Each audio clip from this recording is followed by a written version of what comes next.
In today's Delph Stack tutorial video, we'll learn how to change the search engine in Safari on your iPhone. If you're looking to customize your browsing experience or simply prefer using a different search engine, this quick tutorial will guide you through the steps to make that change. First, open the Settings app on your iPhone. It's the app with the gear icon, usually located on your home screen. If you have trouble finding it, swipe down on the home screen and type Settings in the search bar at the top. Once you're in Settings, scroll all the way down and tap on Apps. This will show you all the apps installed on your device.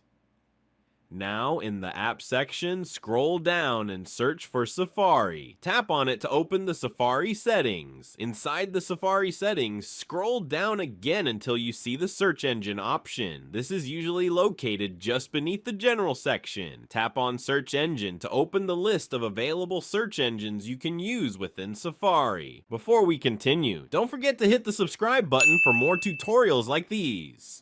By default, Safari uses Google as its search engine, but there are several other search engines available for you to choose from. You'll have the following options: Google, the most widely used search engine; Yahoo, another popular option, though it's not as commonly used; Bing, Microsoft's search engine, known for its image search and video features; DuckDuckGo, a privacy-focused search engine that doesn't track your searches or store any personal information; Ecosia, an eco-friendly search engine that plants trees based on your searches. To change your default search engine, simply tap on the search engine you'd like to use. Once selected, it will be set as your default.